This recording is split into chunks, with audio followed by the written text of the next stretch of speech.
Wellington's getting back to normal after that weekend of earthquakes, but will they find what Christchurch found, that it's a new normal? Does it change you to fear for your life? Does anxiety about the possibility of another major quake affect you? Are there strategies to help you cope? And for those of us who've not been through it, for us to help you. Professor George Seber is the author of Counselling Issues, and he devotes an entire chapter to trauma. He's our guest on this week's Nzone Now.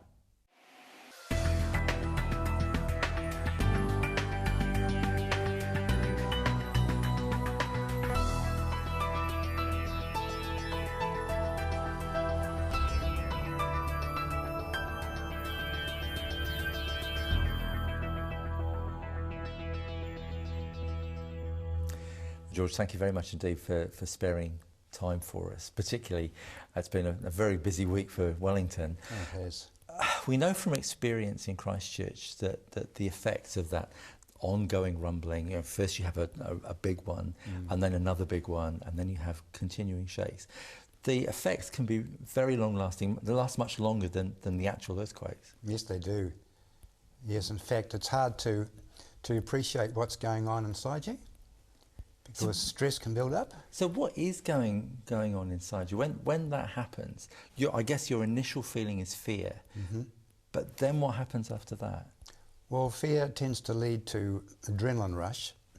So your body starts getting moving, your heart starts pumping, your blood pressure goes up, pulse goes up, everything changes, and then eventually it subsides. And then, of course, it goes up again when there's another aftershock. And you've got this process of up and down, and your body ends up getting very stressed and very sensitive. And if already you have stresses in your life, then they get added to that as well. So, and often too, it happens quite a while afterwards, the real effects. You know, you can go on for several weeks in survival mode, and then when you're out of survival mode and things are settling down, suddenly you find something's not right.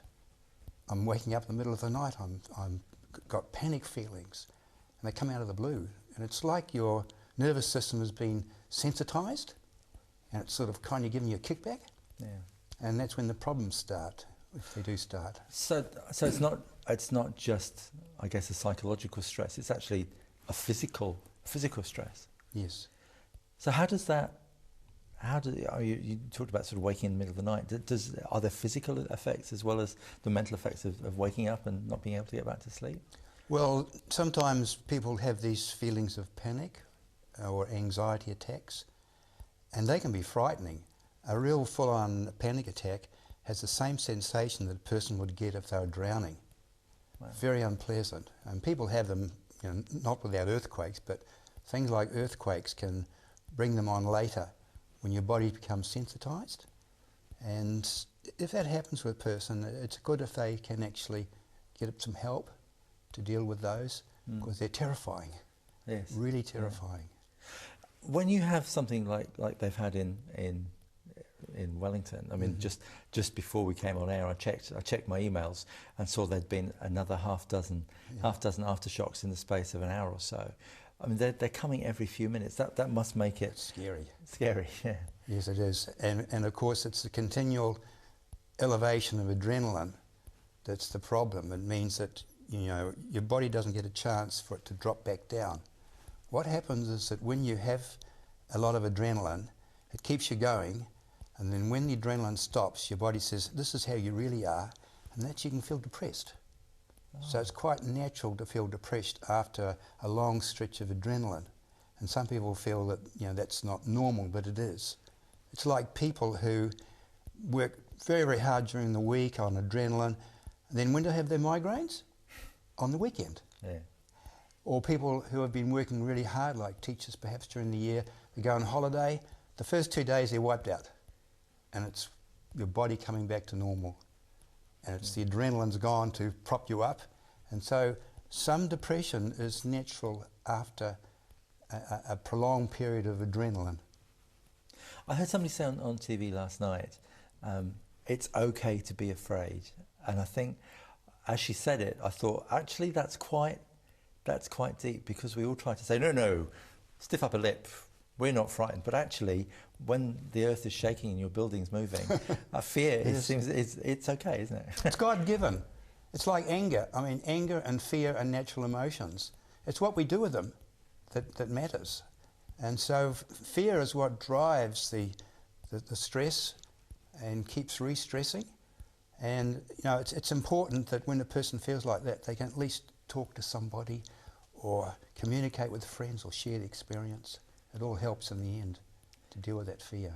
One of the things we found when we were reporting from Christchurch after the Christchurch February earthquake was that people wanted to tell their stories. They needed to talk to us, and everywhere we went, they would see we had a camera and a microphone, and it was almost like people needed to tell their story. Is that part of it? Well, part of it, I think, is that there are losses, and with the losses, there's always grief. And one of the things that, when grief happens to it, like a loss of a loved one, we like to tell people how much it really affects us, what it really means to us, how significant it is. And so by telling the story, they can help people to understand, this is a big thing for me. And so we need to listen. Even if they tell it over and over and over again, we need to be there and be a good listener. Because people who've not been through it, and I mean, I found this, I was only in Christchurch for a few weeks. Right. People who were living there must have found this even more so, but I came back and I needed to talk to people. Yes. And actually after the first couple of days they were saying, okay, look, get over it. It's over now, you're back. We don't need to hear it anymore. Yes. Actually, that probably isn't helpful, is it? You're processing it, aren't you? Yes. Yes. Yeah. But when people say, oh look, we've had enough now, that actually doesn't help the person who's been through it. It doesn't. And the same with just ordinary bereavement. That somebody who's lost a loved one, they need to be able to talk about the loved one. And you need to be a person that listens and listens and listens, makes no judgments, and don't say, well, look, it's time to get over it. That's the last thing you want to say. But just be there and listen. That's the best thing you can do. Yeah.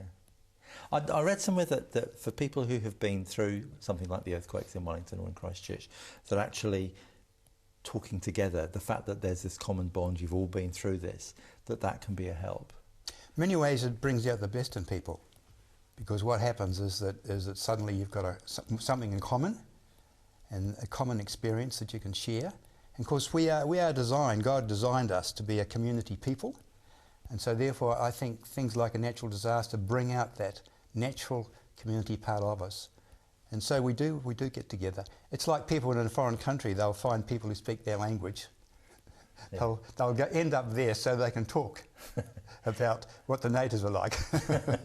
and I guess if you're talking to someone else who's been through it, they're not going to say, "Oh, I've had enough of this." I don't want, because they'll need to process it. They need to process it. Yeah. That's right. Yeah. So, are there sort of coping strategies that people who are feeling nervous should do? I mean, one of our production crew, his granddaughter has been on the phone. She's 8, and she said, "I don't want to be here anymore."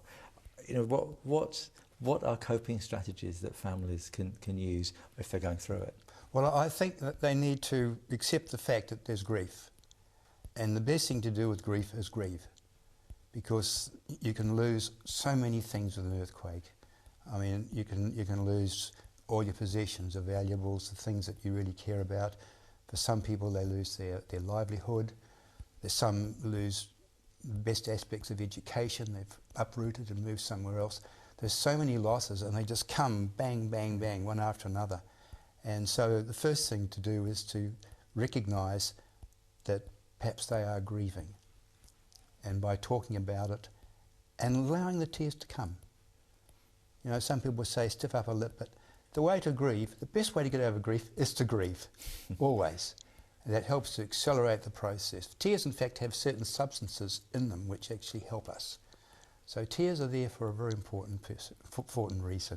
Nothing wrong with crying then? No, nothing wrong with crying. I've shed a few tears in my life, and it's done me the world of good.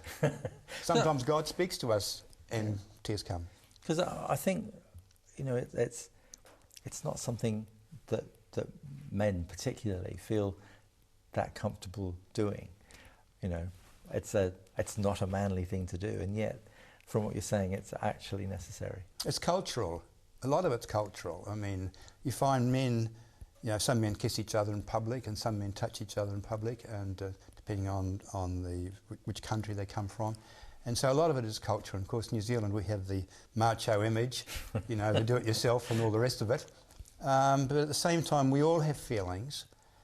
And I think men are inclined to ignore their feelings at their own peril. I think it's if we're able to process our feelings naturally, we recover more quickly. It's bottling them up that sometimes causes... It's like when you've got a volcano bubbling away and you put a cap on it, then suddenly it blows out the side. And often with men, it brings anger. Yeah. Like depression often leads to anger. And so even grief can lead to anger. And so it comes out the wrong way. Yeah. So it is important, I think, particularly for men, to process. Women can talk more and they process better amongst themselves. Men, we're the strong, silent type, often to our detriment. Yeah. One of the things that I noticed in Christchurch, and I guess it's starting already in Wellington, and certainly I noticed it among people who deal with trauma as part of their everyday lives, like journalists, police officers, fire officers, there is a strain of black humour that emerges. Is that healthy? Oh, absolutely. In fact, I think as a counsellor, one of the things I often emphasise is humour. And sometimes even in a counselling room, I can't help myself because I naturally have a sense of humour, and I'll come up with something funny. And I say, look, it's not because it's not serious, but we do need to hold things lightly and to not get too serious, even though the issue is serious. And so I find humour is great. And I love it when people send me humorous stuff. I have a really good laugh. And of course, laughing is good for you. Again, it's like tears, laughter. The Bible talks a lot about how good laughter is for you in Proverbs. And so these are natural emotions which God has given to us to help us to get through these things. So let's use them. Oh, to sum up, it sounds like what you're saying is that actually a lot of it is from the point of view of listeners, is being patient. Yes. And from the point of view of people who are going through it, if you feel like crying, cry. If you feel like laughing at something, laugh. You almost have to find the way that's going to work for you. It is, and I think it's important that they try and maintain normal life, like look after themselves nutrition-wise, that they go for walks and try and maintain a healthy existence while they're going through this. Otherwise, they can let things go. So it's important to try and maintain normality, to still enjoy the little things you like listening. If your power's on, you can listen to perhaps some music or something, but to be normal in your everyday life and just begin to fix things slowly. Yeah. Have some sort of goal and that sort of thing. These are some of the sort of basic things which common sense would tell you to do. And as far as the rest of us are concerned, be patient and listen. Absolutely. George, thank you so much for your time. It's great to talk to you, and let's hope it's helpful. Thank you. Thank you. And that's all we've time for this week. If you've been affected by the quakes, kia kaha. Join me for this week's Nzone Focus when I meet a truly remarkable and inspirational woman, Sister Marilyn Lacey. But for now, from all of us on the Nzone Now team, bye for now. Ka kite anō.